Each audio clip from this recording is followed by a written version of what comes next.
Ồ. Sang chợ đi. Đến sớm nữa. Sớm này có vẻ chợ đông lắm à.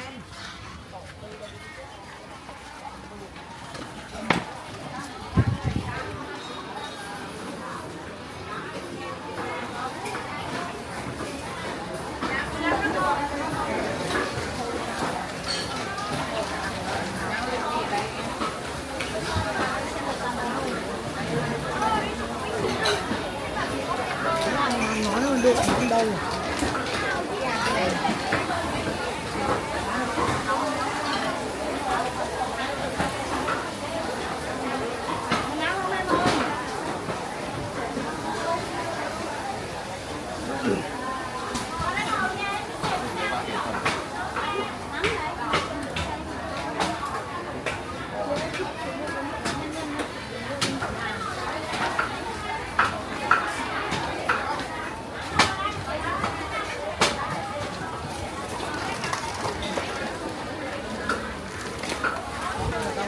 Đây ơi, cái 18 thì.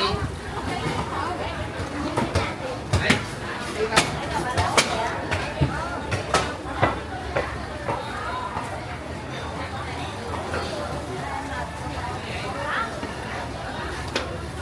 Cái quá gì để mua nè.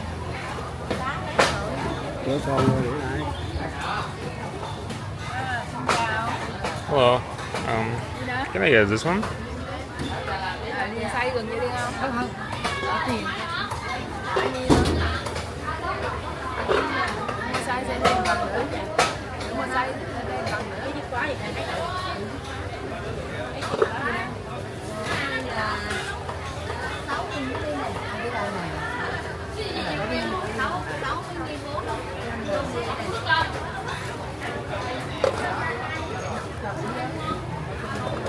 Rớt bà hành ra mấy nghìn đi quá cầu đi đi chứ rồi làm 4 nghìn đây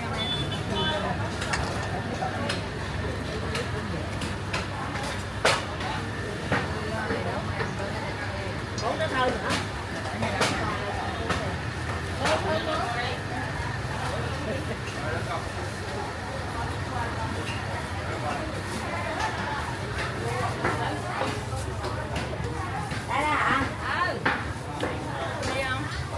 Cho cái nghệ tổ ớt đi. để làm đi đây 5.000 thôi. How much is this? Thế nhỉ? 20 đi 20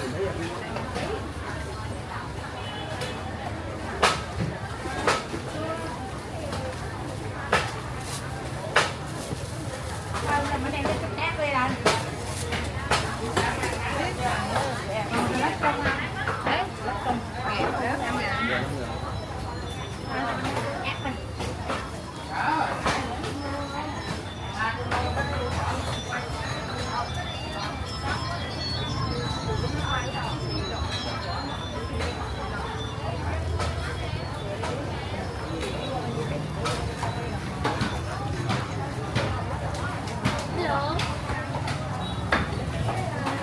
Chắc tiền ra.